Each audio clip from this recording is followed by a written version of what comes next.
ഇപ്പോൾ ജമീല പ്രകാശ് എംഎൽഎ വാർത്താ സമ്മേളനം നടത്തുന്നു. തത്സമയം എല്ലാ കീഴ്വഴക്കങ്ങളും കാറ്റിൽ പറത്തുന്ന ഇദ്ദേഹം പക്ഷേ നമുക്ക് തരാൻ നോക്കുന്നത്, ജനങ്ങളുടെ മുമ്പിൽ പ്രദർശിപ്പിക്കാൻ നോക്കുന്നത് ഇത്തരത്തിലുള്ള എല്ലാ കീഴ്വഴക്കങ്ങളെയും ഏറ്റവും കൂടുതൽ ബഹുമാനിക്കുകയും പാലിക്കാനായിട്ട് സദാ സന്നദ്ധനായിട്ട് നിൽക്കുകയും ചെയ്യുന്ന ഒരാളിൻ്റെ രൂപമാണ്.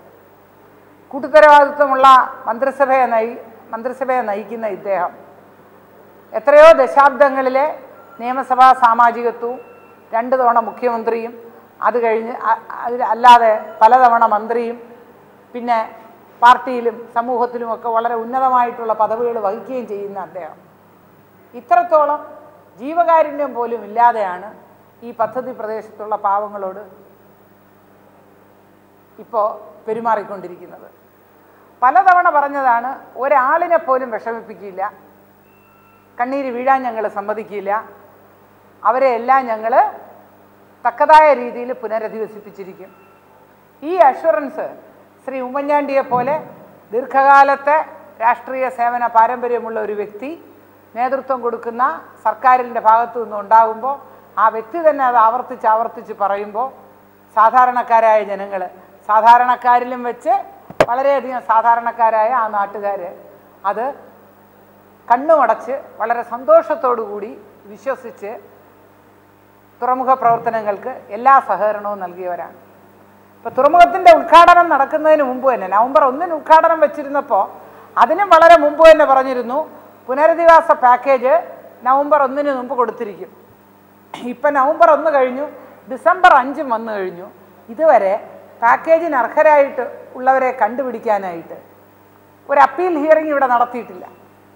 ഒരു പദ്ധതി പ്രദേശത്തു നിന്നും 18,000-ൽ പരം ആളുകൾ ഒരു പാക്കേജിനെതിരായിട്ട് അപ്പീൽ കൊടുത്തിരിക്കുന്നു എന്ന് വന്നാൽ ജനങ്ങളുടെ മനസ്സിൽ എന്തുമാത്രം അവ്യക്തതയും ആശങ്കയും അനിശ്ചിതാവസ്ഥയിലുള്ള രോഷവും പ്രതിഷേധവും ഒക്കെ ഉണ്ട് എന്ന് നമ്മൾ മനസ്സിലാക്കണം.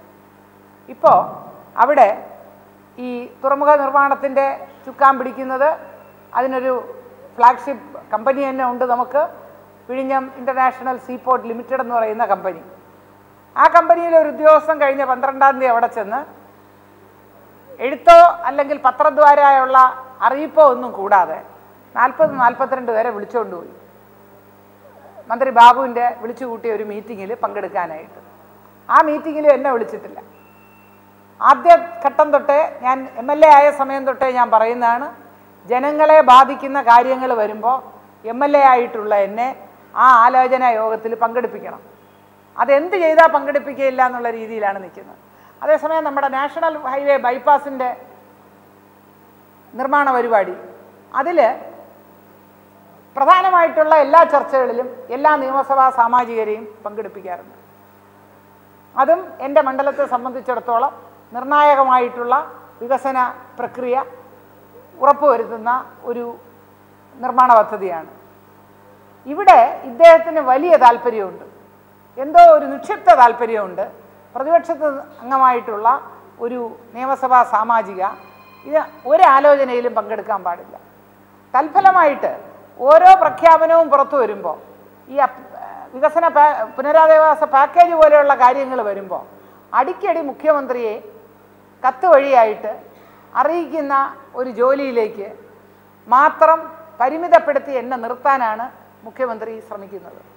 തൽഫലമായി ആ പ്രദേശത്ത് ഞാൻ പ്രതിനിധാനം ചെയ്യുന്ന ഈ പദ്ധതി പ്രദേശത്തുള്ള ജനങ്ങളുടെ ആശങ്കയും അവരുടെ അഭിലാഷങ്ങളും അവരുടെ ആവശ്യവും അവരുടെ അവകാശവും ഒന്നും മുഖ്യമന്ത്രിയുടെ മുമ്പിൽ അവരുടെ ജനപ്രതിനിധി അവതരിപ്പിക്കാനുള്ള ഒരു അവസരം അദ്ദേഹം കരുതിക്കൂട്ടി ഇല്ലാതാക്കുക.